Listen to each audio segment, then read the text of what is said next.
नमस्कार विद्यार्थी मित्रों। आज हम एक नई विधा के बारे में जानने वाले हैं जो लेखन कौशल्य से संबंधित है। वो जानने वाले हैं जो विधा है उसका नाम है पत्र लेखन। आपको भली भांति पता होता है मित्रों कि जो हमारे मन में भाव होते हैं, विचार होते हैं, उसे अभिव्यक्त करने का, लिखित रूप से अभिव्यक्त करने का महत्वपूर्ण साधन अगर कोई है तो वो होता है पत्र लेखन। यानी जो पत्र लेखन होता है वो हमें संदेश देने हेतु, शुभेच्छाएं देने हेतु हमें वो काम आता है लिखित रूप में। और ये हमारे समाज को, लोगों को जोड़ने का महत्वपूर्ण काम यहाँ पर पत्र करता है। मतलब साधारण रूप से अगर आप समझ लीजिए तो पत्र लेखन किसे कहा जाता है? पत्र लेखन मतलब अपने मन के भाव को, अपने मन के विचारों को लिखित रूप देने के लिए जो कौशल प्रयोग किया जाता है, जो लिखित रूप से उसे प्रस्तुत किया जाता है या अभिव्यक्त किया जाता है अपने विचारों और भावनाओं को लिखित रूप से, उसे हम पत्र लेखन कहते हैं। पत्र लेखन के दो प्रकार होते हैं, अनौपचारिक पत्र, औपचारिक पत्र। आज हम जो है यहाँ पर अनौपचारिक पत्र के बारे में जानने वाले हैं। अनौपचारिक पत्र।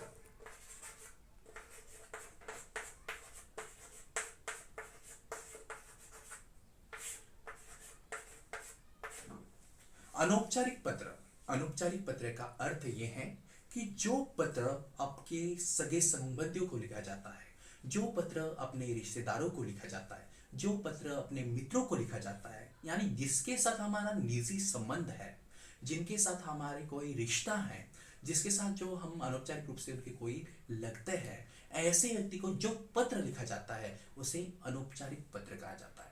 और इसी वजह से ये जो अनौपचारिक पत्र है, इस पत्र में भाषा जो है सरल होनी चाहिए, स्पष्ट होनी चाहिए, मधुर होनी चाहिए, भावनिक होनी चाहिए और उसी के साथ जो है वहां पर एकदम आपसी लगाव निर्माण हो सके, ऐसे पत्रों की भाषा जो है यहाँ पर होने की आवश्यकता है। क्योंकि ये जो पत्र है ये अनौपचारिक पत्र है।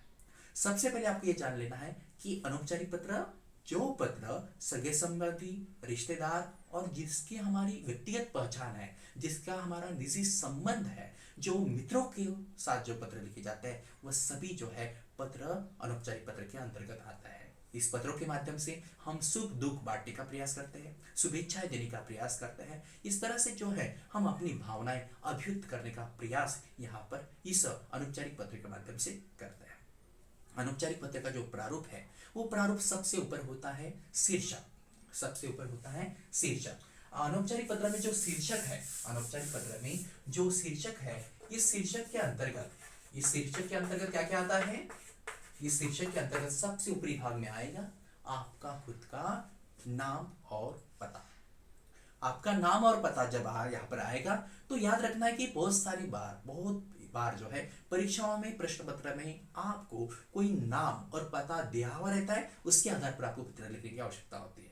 लेकिन अगर परीक्षाओं में ऐसा नाम और पता न दिया हो तो याद रखना है कि वहां पर आप खुद का नाम और खुद का पता प्रयोग न करेंगे तो आप वहां पर नाम के रूप में अब क ख ग ऐसे शब्द नाम प्रयोग करोगे या पते के रूप में वहां पर परीक्षा भवन ऐसा प्रयोग करेंगे, क्योंकि आप उस समय परीक्षा भवन में ही बैठे रहते हैं। बराबर है? तो इस तरह से आप सबसे ऊपरी भाग में लिखेंगे अब नाम के रूप में, खुद के नाम के रूप में। खुद के मतलब जो व्यक्ति पत्र लिख रहा है, जो व्यक्ति पत्र लिख रहा है उसका नाम सबसे ऊपरी भाग में वहां पर बाई और लिखा जाता है। कौन सी और लिखा जाता है? बाई और वहां पर ये नाम हुआ। उसके बाद है पता, तो वहां पर लिखो सकते हैं आप पते के रूप में परीक्षा भवन नई दिल्ली, नई दिल्ली। याद रखिए नई दिल्ली के बाद आप वहां पर पिन नंबर लिख सकते हैं। और ये लिखना जब होता है तो याद रखिए कि हमें, अगर हम दिल्ली का पिन नंबर लिख रहे हैं तो सही पिन नंबर होना चाहिए, इसकी कोई आवश्यकता नहीं। किसी भी प्रकार कोई भी 6 अंक आपको वहां पर लिखने होते हैं, 6 अंक, कोई भी 6 अंक ये पिन नंबर के रूप में आपको लिखने होता है, क्योंकि हमें सिर्फ वहां पर प्रारूप की आवश्यकता होती है। और ये प्रारूप याद रखिए कि पूरे भारतवर्ष में जो अंक होते हैं, जो पिन नंबर होता है वो 6 अंकों से अधिक नहीं होते, इसलिए कोई भी 6 अंक आप लिख सकते हैं। उसके बाद जो है आपको लिखना है दिनांक। याद रखिए हमने पत्र की शुरुआत बाई ओर से की है, बाई ओर से ही वहां पर पूरी तरह से पत्र की शुरुआत करनी होती है। उसके बाद आप लिखोगे दिनांक। दिनांक कभी भी देखना है कि भले ही हम हिंदी का पत्र लिख रहे हैं लेकिन वहां पर जो महीना होगा वो देवनागरी लिपि में होगा और जो दिनांक होगा, जो डे होगा, जो दिन होगा और जो साल होगा वो अंग्रेजी में आएगा। इस तरह से आपको लेखन करना है। जैसे कि आज तो वहां पर जब आप दिनांक लिखोगे तो याद रखिए कि दिनांक जो है इस तरह से लिखा जाएगा, 13 अंग्रेजी में लिखेंगे। उसके बाद महीना जो है फरवरी, ये देवनागरी लिपि में हिंदी में लिखोगे। और उसके बाद जो दिनांक है वो इस तरह से आएगी 2021।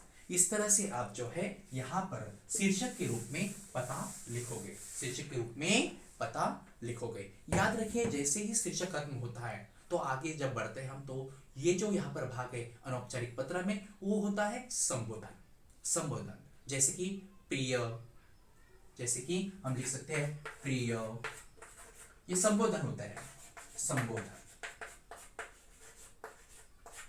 प्रिय मतलब कहां पर लिखोगे आप? दिनांक खत्म होने के बाद, दिनांक खत्म होने के बाद एक पंक्ति, निचली जो पंक्ति है वहां पर आप लिखोगे प्रिय। जो भी व्यक्ति के अनुसार, जिस व्यक्ति को आप पत्र लिख रहे हैं उसके अनुसार प्रिय लिखेंगे, पूजनीय लिखेंगे, पूज्य लिखेंगे, आदरणीय लिखेंगे। ये संबोधन का प्रयोग हमें अनौपचारिक पत्र में उस व्यक्ति के अनुसार, जिस व्यक्ति को हम पत्र लिख रहे हैं उस व्यक्ति के अनुसार आप वहां पर जो है क्या लिखने का प्रयास करोगे? वहां पर संबोधन लिखने का प्रयास करोगे। उसके बाद जैसे ही संबोधन खत्म होता है उसके बाद आप लिखोगे अभिवादन। वहां पर लिखोगे आप अभिवादन। ये जो अभिवादन होता है, ये जो अभिवादन होता है, ये अभिवादन आपको उस व्यक्ति के अनुसार लिखना है। जैसे कि बड़े व्यक्ति हैं तो चरण स्पर्श बोलते हैं, हम सादर प्रणाम बोलते हैं, बराबर है। तो ऐसे वहां पर जो है अभिवादन का प्रयोग आप जिसको पत्र लिख रहे हैं उस व्यक्ति के अनुसार आप प्रयोग करोगे, बराबर है। इस तरह से संबोधन भी हुआ, अभिवादन भी हुआ। अब उसके बाद है विषय वस्तु। विषय वस्तु जो होगी, मतलब विषय वस्तु मतलब जो आप पूरी तरह से उसमें लिखेंगे कि आप वहां पर जो है शुरुआत करेंगे। आपसे नम्र निवेदन है कि यह हम औपचारिक पत्र में करते हैं, लेकिन आप होशियार होंगे, आप ये सोचता हो कि आपकी तबीयत अच्छी होगी, आप अच्छे होंगे, आपका कल ही पत्र मिला, ऐसे जो है ये हमें अनौपचारिक पत्र में उस विषय वस्तु की शुरुआत करते हुए आगे बढ़ना होता है। सबसे पहले पार्श्वभूमि आएगी, पहले अनुच्छेद में आपका पत्र लिखने का उद्देश्य आएगा, उसका अभिवादन आएगा। उसके बाद दूसरे अनुच्छेद में आपका पत्र लिखने का उद्देश्य समाप्त होने के बाद आप क्या चाहते हैं, आपकी क्या अपेक्षा है और आप क्या उम्मीद रखते हुए पत्र लिख रहे हैं, ये सभी बातें जो है एकत्रित रूप से दोनों भी अनुच्छेदों को सहसंबंधित करते हुए, दोनों का सहसंबंध जोड़ते हुए, लगाव होते हुए दोनों को एक दूसरे से संबंधित आपको विचार प्रस्तुत करना है और इस तरह से विषय वस्तु खत्म करने हैं। उसके बाद जो है उस अनुच्छेद के अंतिम पड़ाव पर आपको क्या करना है? शुभेच्छा देना है, चाहे छोटा हो या बड़ा हो, या चरण स्पर्श करना है, सादर प्रणाम जो है आपको अंतिम पंक्तियों में करना है। और उसके बाद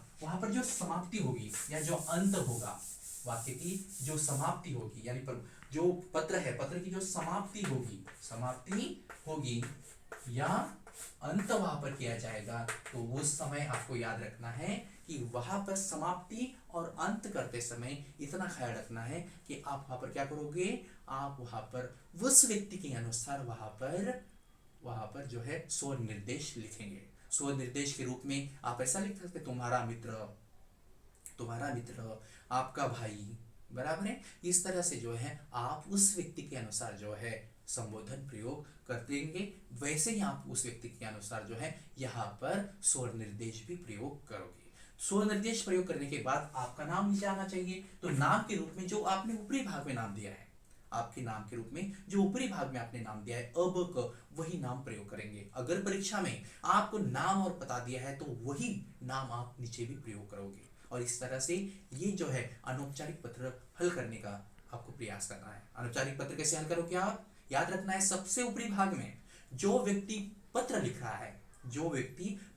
है उसका पता हो, लेकिन बोर्ड की परीक्षाओं में खुद का पता और खुद का नाम नहीं लिखना है। इस वजह से नाम के रूप में अब क लिखना है, पते के रूप में परीक्षा भवन नई दिल्ली लिखना है। या उसके बाद जो है आप दिनांक लिखेंगे, तो दिनांक पूरी तरह से कैसे लिखेंगे आप? पहला जो डेज है, दिनांक होता है, दिन होता है, वो अंग्रेजी में लिखेंगे अंक के रूप में। महीना जो है देवनागरी लिपि के रूप में लिखेंगे और फिर से साल जो है वो अंकों के रूप में अंग्रेजी में लिखेंगे। उसके बाद आप क्या करोगे? वहां पर अभिवादन करने से पहले संबोधन लिखोगे उस व्यक्ति के अनुसार। मतलब व्यक्ति अगर बड़ा है तो पूजनीय, पूज्य पूज्य या फिर सबसे आदरणीय, ऐसे शब्दों का प्रयोग करोगे। उसके बाद आप वहां पर अभिवादन जो करोगे वो अभिवादन भी उस व्यक्ति के अनुसार करोगे, जैसे कि सादर प्रणाम, चरण स्पर्श। उसके बाद जो है आप वहां पर विषय वस्तु के रूप में वहां पर शुरुआत करोगे। और शुरुआत करते समय हमको याद रखना है कि आप जो कहना चाहते हैं, जो बातें कहना चाहते हैं, वो सरल भाषा में, स्पष्ट भाषा में, मधुर भाषा में, मधुर वाणी में, मधुर वचन में अपने विचार प्रकट करने का प्रयास करना है। और आपसे आपसी प्रेम भाव दिखाने का प्रयास अपने शब्दों के माध्यम से होना चाहिए, क्योंकि ये जो पत्र है ये अनौपचारिक पत्र होता है। और इस तरह से उस पत्र की समाप्ति, उस अनुच्छेद की समाप्ति होने से पहले आप वहां पर फिर से चरण स्पर्श कर सकते हैं। किसी जिनको पत्र लिख रहे हैं उनसे हम फिर से उन्हें शुभेच्छा दे सकते हैं। और उसके बाद जो है हम समाप्ति की ओर बढ़ेंगे, अंत की ओर बढ़ेंगे। तब स्वर निर्देश में उस व्यक्ति के अनुसार, जिसको हम पत्र लिख रहे हैं उसके अनुसार आप स्वर निर्देश प्रयोग करेंगे, जैसे तुम्हारा मित्र, तुम्हारा आज्ञाकारी शिष्य, पुत्र, या पूरी तरह से हम बोल सकते हैं अलग अलग माध्यम से तुम्हारा भाई, तुम्हारी बहन, ऐसे स्वर निर्देश का प्रयोग करोगे। और उसके नीचे आप अब का जो ऊपर हमने प्रयोग किया है,